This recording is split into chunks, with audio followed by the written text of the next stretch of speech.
Nah, memang kemudian apa ya kayak misalnya KPPS honornya naik. Kalau KPPS saya rasa naik wajar ya, karena kan beban Ya, kerjanya betul. juga luar biasa gitu ya. Rasanya ya agak gimana gitu ya, karena kita ngelihat Bawaslu kita hari ini tuh.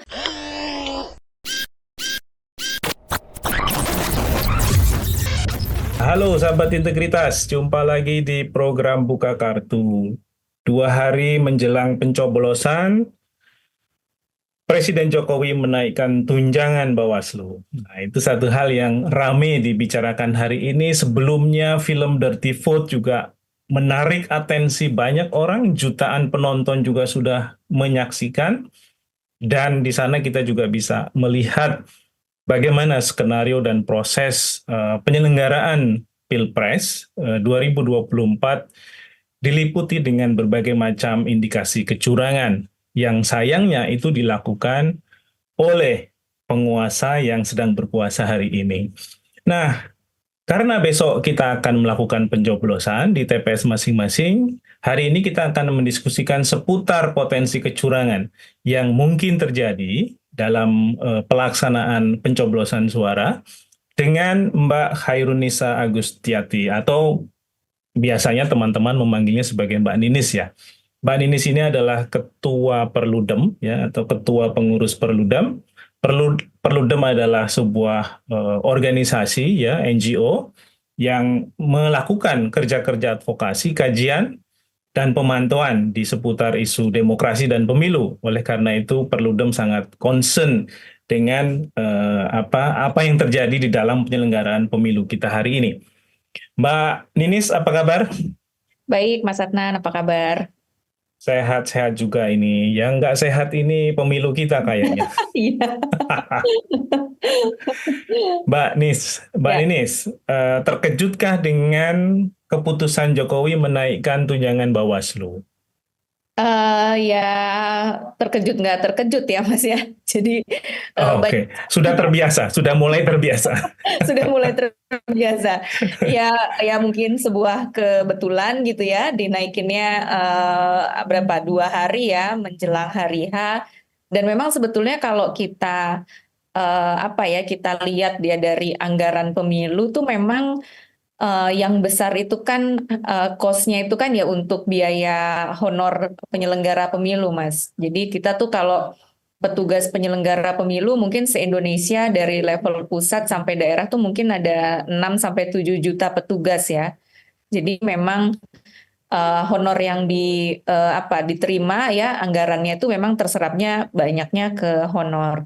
Nah, memang kemudian apa ya kayak misalnya KPPS honornya naik. Kalau KPPS saya rasa naik wajar ya, karena kan beban Ya, kerjanya betul. juga luar biasa gitu ya, dan nonstop gitu ya kerjanya kan nonstop gitu. Mereka ujung tombaknya. Nah, kalau apa di level atasnya kan sebetulnya fasilitasnya justru yang mereka terima sudah banyak ya. Fasilitas di luar gaji ya yang mereka terima kan sebetulnya juga sudah banyak gitu. Tapi memang biasanya dalam penyelenggaraan pemilu tuh ada apa ya, ada kayak ya bukan tambahan ya, tapi ya di masa tahapan pemilu ini ya mereka dapat lebih. Saya rasa kayaknya gitu sih trennya, Mas. Gitu. Mbak Ninis, ini kan kalau di dalam keputusan presidennya itu disebut tukin ya, Ya. tunjangan kinerja untuk Bawaslu. Hmm. Nah, apakah sebenarnya ini satu aras dengan baiknya atau bagusnya kinerja Bawaslu selama ini dalam pengawasan pemilu? Ya, kalau Kalau dikaitkan catatan Perludem seperti apa? ya kalau dikaitkan dengan itu rasanya ya agak gimana gitu ya, karena kita ngelihat Bawaslu kita hari ini tuh apa ya kan rasanya hampir setiap hari mungkin di media ada isu soal apa kecurangan gitu ya. Ada isu oh ini ada politik uang misalnya. Oh ini ada kampanye di luar jadwal. Tapi itu nggak ditindaklanjuti dan kalaupun ada sanksinya nggak bisa memberikan apa ya efek jera gitu loh kepada Efek jerak. pelaku. Iya, efek jera kepada pelakunya. Misalnya beberapa waktu yang lalu ya, teman-teman ada organisasi namanya DIP Indonesia, dia melaporkan dugaan politik uang yang dilakukan oleh Ridwan Kamil gitu ya, dilaporkan ke Bawaslu Jawa Barat. Ada bukti video gitu ya. Tapi kemudian apa alasannya ya pada saat membagikan itu nggak ada ajakan milih gitu. Ya kan kita jadi susah gitu ya kalau ngelihatnya ya parsial gitu ya kan ya itu terkadang Bawaslu tuh yang namanya ngajak politik uang tuh nyampaikan visi misi, ada citra diri, ada ajakan milih. Kalau salah satunya nggak ada, kemudian nggak ditindak gitu. Jadi dengan situasi hari ini, ya rasanya kok Bawaslunya sangat normatif gitu ya, nggak bisa progresif apa melihat fenomena yang ada di masyarakat. Gitu.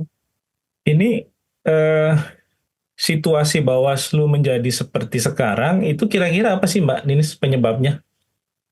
Sebetulnya kalau dari sisi kelembagaan, Mas, Bawaslu itu sekarang jadi lembaga yang apa ya transformasinya tuh luar biasa gitu. Kita ingat di pemilu 2004 kan statusnya ad hoc ya, panitia pengawas pemilu. Lalu kemudian 2019 permanen di tingkat pusat, sekarang permanennya sampai tingkat kabupaten kota. Lalu juga mereka kan apa istilahnya tuh lembaga semi peradilan gitu ya karena mengawasi bisa juga apa melakukan persidangan ya kalau ada pelanggaran administrasi. Jadi kewenangannya tuh sudah sangat besar sebetulnya. Jadi ya sebetulnya nggak ada alasan kalau Bawaslu-nya mengatakan mereka nggak bisa gitu loh. Lembaga ini udah sangat kuat. Bahkan tadi ya untuk melakukan penindakan itu bukan di level pusat aja, tapi sampai kabupaten kota bisa melakukan itu gitu. Nah jadi kalau kenapa apa sebabnya ya saya nggak ini juga ya mungkin ada masalah juga dalam proses rekrutmennya gitu ya karena ketika lembaga ini didesain untuk menjadi lembaga yang tadi ya bisa melakukan dalam tanda petik ya semacam pengadilan gitu ya bisa menyidangkan kan butuh juga sumber daya manusia yang punya kapasitas ke situ gitu ya untuk melakukan itu tapi kan itu tidak apa ya syarat untuk menjadi anggota Bawaslu saja misalnya ya memang agak umum kan ya persyaratannya administratif gitu ya, tapi nggak ada persyaratan spesifikasi khusus gitu ya bahwa mereka punya pengalaman di bidang hukum gitu misalnya tuh nggak ada syarat-syarat seperti itu. Oke Mbak Ninis, kita coba geser ke apa sih situasi yang bisa diceritakan dari Pilpres hari ini yang kira-kira membedakannya dengan Pilpres di 2019, Pilpres di 2014, karena kok rasanya banyak yang mengatakan Pilpres kali ini lebih buruk daripada Pilpres sebelumnya. Ada catatan juga nggak dari Perludem soal itu? Ya, sebetulnya kita masih pakai undang-undang pemilu yang sama kan, Mas. Undang-undang nomor 7 tahun 2017. Ini undang-undang yang sama dengan pemilu 2019 yang lalu. Nah, pada waktu itu sebetulnya pasca pemilu 2019 keinginan untuk merevisi itu ada gitu ya. Saya ingat tuh itu sudah dibahas di DPR, di Balik tuh udah dibahas. Tapi karena kemudian COVID, kemudian pemerintah mengatakan nggak usah direvisi undang-undangnya. Nah, ketika putusannya tidak usah, undang-undangnya tidak usah direvisi tuh pada waktu itu ya kita berpikir, oh ya aturan mainnya sama nih dengan 5 tahun yang lalu dengan 2019. Artinya ya kita tinggal nggak perlu adaptasi dengan regulasi yang baru, tinggal ya kira-kira nanti bolong-bolongnya di mana nih yang terjadi 2019 itu yang kita antisipasi. Nah, tapi ternyata dengan tidak direvisinya undang-undang ini, justru kan orang ke MK, minta perubahannya tuh ke MK yang itu nggak bisa diprediksi apa yang orang minta ke MK kan kita nggak bisa prediksi gitu ya karena ya orang per orang bisa melakukan itu tiba-tiba ada yang minta syarat usianya diubah tiba-tiba ada yang minta sistem pemilunya diubah walaupun yang sistem pemilu kan ditolak sama MK ya atau kemudian perubahan itu justru terjadinya lewat peraturan teknisnya peraturan KPU-nya PKPU. PKPU-nya yang itu kita nggak sangka sebetulnya ternyata bisa apa ya lewat jalur-jalur itu tadi. Nah ini yang kemudian membedakan dengan pemilu-pemilu sebelumnya gitu ya. Nah ketika misalnya ya tadi misalnya perubahan-perubahan lewat aturan teknis di KPU gitu ya. Soal mantan terpidana kasus korupsi itu kan juga lewat KPU berubahnya. Nah ketika ada aturan-aturan teknis ini yang berubah kan kita di masyarakat sipil yang tadinya berpikir oh aturannya udah sama ya kita tinggal ngawal aja nih. Tapi kan kemudian kita harus ngambil jalan, kita benerin dulu nih aturan-aturan yang kemudian jadi bermasalah karena aturan teknisnya ya diadvokasi dengan jalur advokasi gitu ya, tapi nggak didengerin, jalur hukum uji materi dilakukan gitu ya. Yang itu kan juga butuh energi yang luar biasa gitu loh buat bikin permohonan. Dan kita memang agak apa ya, ya susah kan tadi misalnya kayak uji materi ke Mahkamah Konstitusi yang dilakukan orang per orang kan kita nggak menyangka gitu ya ternyata ada yang melakukan itu dan ternyata itu dikabulkan oleh MK dan situasinya seperti hari ini gitu loh dan ini semacam apa ya semacam menegaskan bahwa kalau pertanyaannya legal nggak legal gitu ya, ya hitam putih gitu, legal nggak sih pencalonannya? Ya legal, orang ada putusan MK-nya. Legal nggak sih ini KPU menerima pendaftarannya? Ya legal gitu. Cuman proses menuju legalnya ini kan yang dipermasalahkan banyak orang gitu loh, karena menciderai nilai-nilai demokrasi. Dan itu yang nggak terjadi di pemilu-pemilu Ya, sebelumnya ya. ya betul. Itu nggak terjadi di Kalau pemilu sebelumnya ya. Kalau kaitannya dengan misalnya penggunaan sumber daya publik, Mbak Hmm. Ninis, yang kita juga melihatnya cukup masif ya hari ini ya, misalnya dengan pembagian bansos yang juga cukup intens dilakukan oleh Istana, apakah ini juga pernah terjadi pada pemilu sebelumnya? Ya, saya rasa ketika itu bisa terjadi, tapi kan situasinya ketika incumbent-nya maju gitu. Ketika dia mau running lagi gitu ya di masa SBY di periode kedua misalnya atau di Jokowi periode mau maju periode kedua. Nah, situasi hari ini kan sebetulnya Jokowi udah selesai karena udah 2 periode nggak bisa maju lagi. Sehingga kan ini sebenarnya kontestan baru semua gitu ya. Ya ketika apa baru semua kan artinya apa ya eh, link ke kekuasaan itu kan ya kita ngelihat ya harusnya sama nih tiga-tiganya gitu ya karena bukan bukan incumbent lah kita katakan. Nah, tapi ternyata tetap juga digunakan ya karena tadi ada proses yang saya rasa ini mungkin bisa dikatakan domino efek dari putusan Mahkamah Konstitusi itu gitu karena dengan putusan Mahkamah Konstitusi itu kan yang kemudian membuka jalan untuk seorang anak presiden gitu ya yang kemudian berpasangan dengan menteri yang sekarang menjabat, ya sehingga domino efeknya ya itu tuh bisa apa ya terkait ke soal netralitas, ke soal tadi ya penggunaan apa ya state resources-nya sampai ke situ saya ngelihatnya Mas. Mbak Ninis, Perludem ini kan juga adalah organisasi yang punya hubungan dan asosiasi dengan pemantau demokrasi dan pemilu di level internasional ya. Mm-mm. Kira-kira ada nggak catatan atau concern dari teman-teman ya di level global dalam melihat proses pilpres di Indonesia kali ini? Iya, di apa Indonesia ini kan dilihat sebagai apa ya rujukan ya sebetulnya ya, rujukan demokrasi itu banyak yang masih merujuknya ke Indonesia khususnya di regional Asia Tenggara gitu katakanlah. Ya orang merujuknya ke Indonesia. Kita negara Muslim besar, penduduk Muslimnya besar gitu ya. Jumlah pemilihnya banyak, bisa apa menyelenggarakan pemilu dalam tanda petik ya secara prosedural ya masih baik gitu. Nah, tapi dengan situasi hari ini, dan kita kalau kita bandingkan dengan negara-negara di Asia Tenggara lainnya gitu ya, ini semacam mengalami tren yang serupa gitu. Misalnya apa yang terjadi di Filipina, apa yang terjadi di Thailand gitu ya, dan akan terjadi juga di Indonesia mungkin ya. Nah, ini kan kemudian orang jadi apa ya tadi melihat Indonesia sebagai rujukan tadi juga. Oh, kalau yang jadi rujukannya saja kemudian demokrasinya semakin mundur, katakanlah, bagaimana dengan negara-negara lain yang ada di sekitarnya gitu? Karena beberapa waktu lalu kan banyak orang yang mau belajar dari Indonesia dengan proses penyelenggaraan pemilu di Indonesia. Banyak yang mau belajar soal, oh Indonesia nih punya KPU, punya lembaga yang namanya Bawaslu, yang punya kewenangan untuk mengawasi. Banyak yang mau belajar gitu dengan Indonesia. Tapi dengan situasi hari ini kan kemudian apa ya itu ketika orang mau belajar tapi negara rujukan yang jadi tempat belajar ini juga mengalami kemunduran kan ya tentu akan berdampak pada situasi regionalnya juga saya rasa Mas. Jadi ada afirmasi bahwa secara umum dari kacamata teman-teman di luar ya Indonesia demokrasinya mengalami kemunduran ya sebenarnya ya. Hal Ya. ini sebenarnya juga sudah dikaji oleh para akademisi Indonesianis ya, yang juga paper-papernya bisa kita baca juga sebenarnya gitu. Mbak Ninis, ini kaitannya sama peran Perludem nih di Hmm. konteks Pilpres 2024. Perludem pasti kan melakukan pemantauan ya terhadap penyelenggaraan pemilu ini. Kira-kira apa sih temuan-temuan umum yang bisa disampaikan ke sahabat integritas atas apa yang dilihat oleh Perludem? Kira-kira dalam situasi hari ini. Iya, sebetulnya kan apa ya kalau kita kemudian kaitkan dengan film Dirty Votes ya Mas ya, itu kan apa di film itu kan semacam kompilasi apa yang sudah dilakukan oleh masyarakat sipil tahapan pemilu. Ya mulai dari tahapan pendaftaran partai politik peserta pemilu, lalu penunjukan kepala daerah gitu ya, pejabat-pejabat kepala daerah.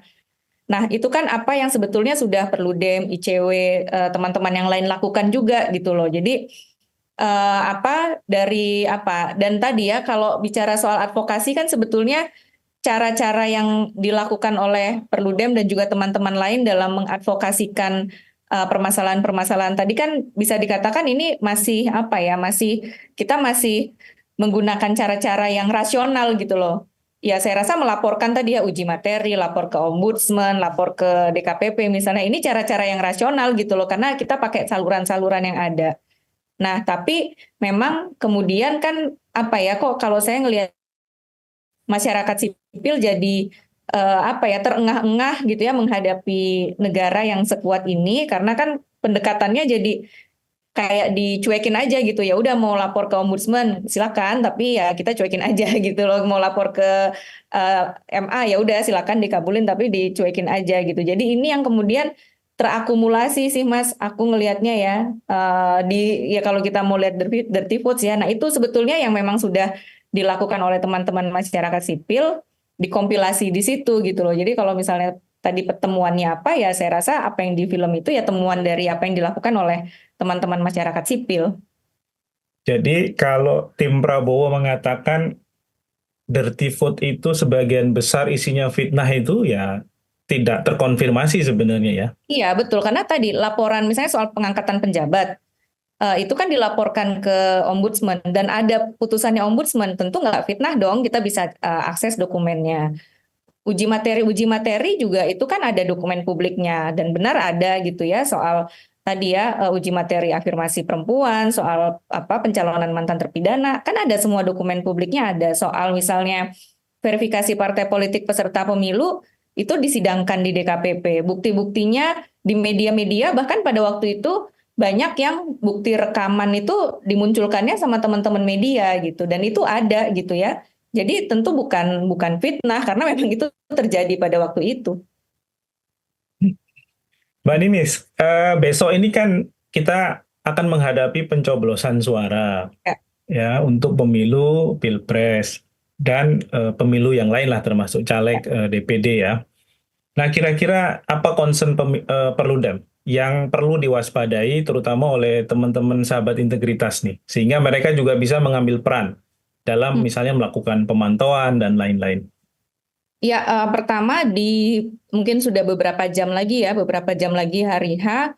Kalau bicara trennya, biasanya yang namanya politik uang, vote buying tuh bisa masif gitu loh di waktu-waktu ini. Ada serangan fajar, bahkan ada yang apa pasca bayar gitu ya. Jadi difoto, direkam di bilik suara, nanti kemudian ditunjukin nih saya udah pilih gitu ya. Itu kemungkinan itu terjadi. Lalu kemudian yang perlu diperhatikan juga adalah ya bagaimana logistik pemilunya gitu ya, apakah sudah sampai, apakah tepat jumlahnya, tidak ada yang rusak, tidak kurang, tidak lebih juga gitu ya, jumlahnya harus pas, itu perlu dipastikan.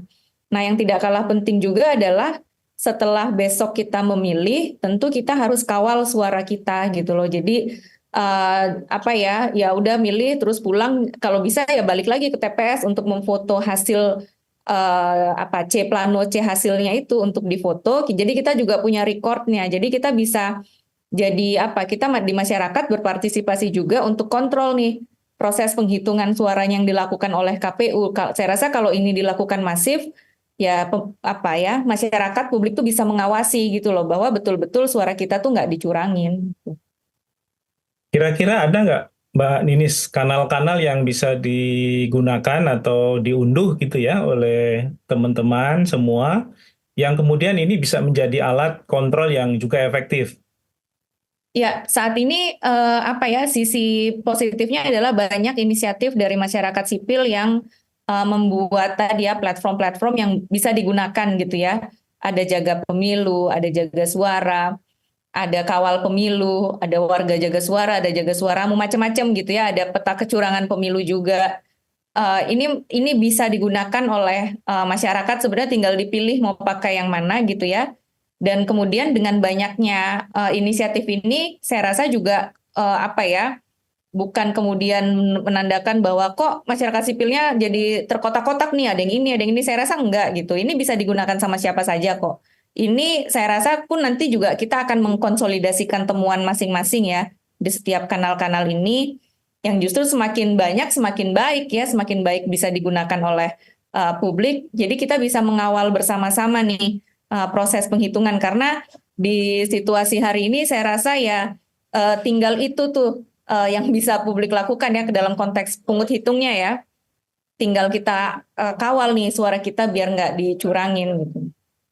Dan itu kenapa penting dilakukan karena ada kecurigaan yang juga sudah mulai muncul bahwa sistem IT ya yang dibangun oleh KPU mulai dari input data awal ketika TPS sudah selesai menghitung sampai nanti ke server di KPU sebagai hasil akhir itu dicurigai ada potensi juga untuk disalahgunakan. Itu kenapa kemudian bukti-bukti lapangan di TPS yang sudah dihitung gitu ya oleh petugas itu perlu kita foto dan kita simpan ya di dalam aplikasi-aplikasi ataupun kanal-kanal yang memang menyediakan ruang bagi teman-teman untuk mengupload. Nah, bagaimana ketika ini yang terakhir ya, Mbak Ninis, bagaimana ketika orang yang melakukan pengawasan kemudian mengalami intimidasi dari kelompok tertentu yang nggak suka nih diawasi? Ya ini memang mungkin terjadi ya Mas. Biasanya kan kemudian masyarakat takut ya, takut melaporkan karena takut dikriminalisasi balik gitu. Nah, makanya saya rasa penting buat kita juga perlu ada semacam jaring pengaman ya. Kalau kemudian kita mendapatkan intimidasi, ke siapa nih kita kontak-kontak yang kemudian jaring pengaman itu gitu. Itu saya rasa juga perlu dibangun ya oleh teman-teman. Dan tadi ya misalnya kayak teman-teman Temis gitu ya, mereka bikin peta kecurangan pemilu. Nah, itu kan mereka juga menyiapkan dengan tim hukumnya gitu ya, yang juga bisa diakses apa ya, bisa mendampingi ya, bisa mendampingi publik kalau mau melapor atau kalau misalnya mendapatkan apa intimidasi atau kriminalisasi balik dari pihak-pihak yang nggak suka pemilu ini diawasin oleh masyarakat. Oke, Mbak Ninis, terima kasih untuk Sama-sama, insight-nya. Mas. Tadi pesannya kuat bahwa kita sebagai pemilih wajib mengawasi jalannya penyelenggaraan pencoblosan suara. Karena itulah yang paling kritikal. Kita tahu bahwa sebelum pencoblosan biasanya ada serangan fajar, mungkin juga sekarang berubah menjadi serangan midnight gitu ya. Karena kalau nunggu subuh udah gitu. Jadi agak maju sedikit ke tengah malam. Nah, itu hal-hal yang juga bisa menjadi catatan termasuk nanti di hari H pencoblosan jangan lupa datang karena sepertinya Perludem juga tidak menyarankan untuk golput ya, Mbak Ninis ya. Iya, saya rasa hak pilih kita ya, kita sebagai warga nih ya punya punya apa ya? Punya power kita di satu suara kita gitu. Jadi ya gunakanlah sebaik-baiknya. Karena kalau kita nggak pakai, kalau ada orang yang niatnya curang ya, yang surat suara nggak dipakai itu ya bisa dicurangin gitu. Dan kita tentu nggak kepengen itu. Oke, demikian sahabat integritas catatan kita hari ini. Kita berharap pemilu 2024 adalah pemilu yang juga bisa dijaga ya kejujurannya, integritasnya, fairness-nya dan itu hanya bisa terjadi kalau kita sebagai anggota masyarakat berperan aktif mengawasinya. Kita jumpa lagi di lain waktu. Salam anti korupsi, sampai jumpa.